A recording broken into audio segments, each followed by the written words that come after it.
नमस्कार, तुमच्या सर्वांचं स्वागत आहे भाग्यश्री रेसिपीजमध्ये। आज आपण बनवणार आहे चुरमुऱ्याचा सुशिला। रोज रोज पोहे आणि उपमा खाऊन कंटाळला असाल तर नक्की ही रेसिपी ट्राय करून बघा, तुम्हाला खूप आवडेल। चला तर मग आपण रेसिपी बघूया। आता आपण हे चुरमुरे घेतलेले आहेत, यामध्ये आपल्याला टाकायचे पाणी।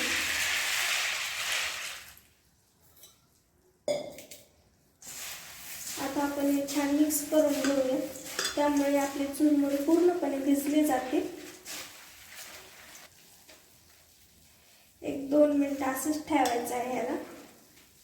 पण चांगलं ह्याला चुरमुऱ्यातलं पाणी काढून घेऊयात असं, आणि एका पातेल्यामध्ये हे चुरमुरे काढून घेऊयात भिजवले।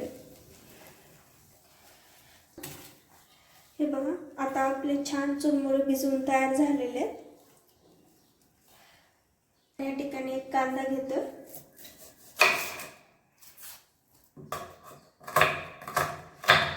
छान असं बारीक चिरून घ्यायचा आहे आपल्याला।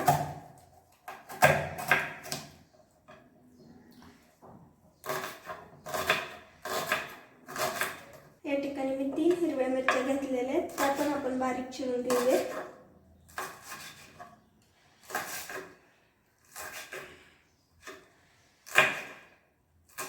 तुम्हाला जसं तिखट लागतं तसं तुमच्या आवडीप्रमाणे तुम्ही कमी जास्त हिरवी मिरची करू शकता।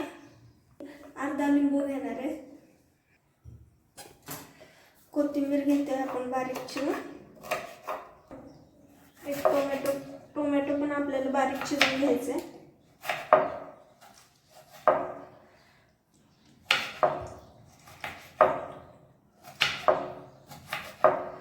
कढीपत्ता घेतलेला आहे।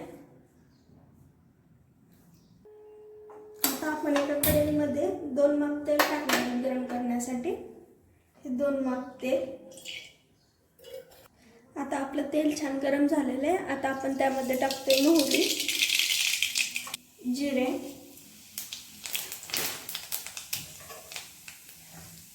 हिरवी मिरची,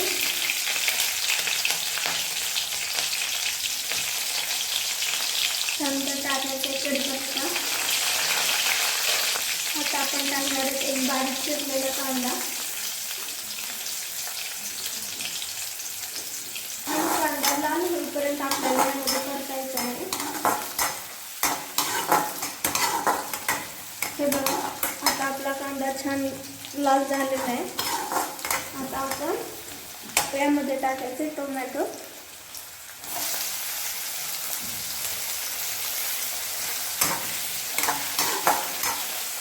यामध्ये आपण टाकायचे डाळिंब,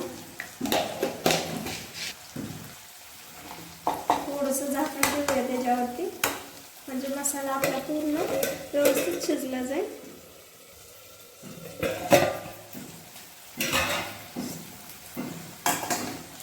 आता आपल्याला यामध्ये टाकायचे भाजलेले शेंगदाणे।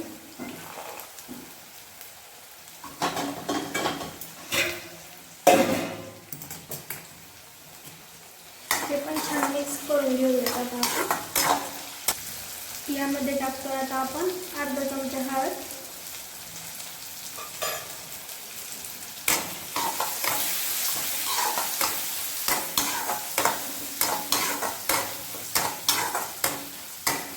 आता आपण टाकतोय भिजवलेले चुरमुरे, भिजवलेले 1 चमचा मीठ,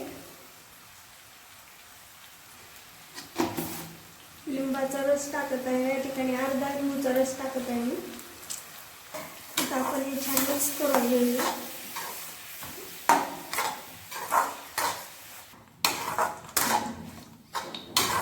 आता छान एक वाफ काढून घेऊया त्याची आपण।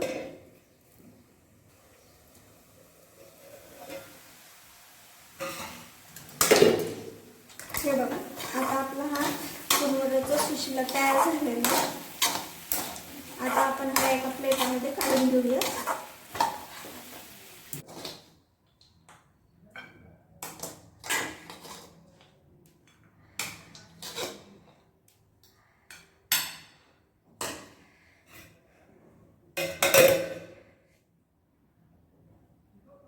आता मग यामध्ये टाकायची आपल्याला कोथिंबीर,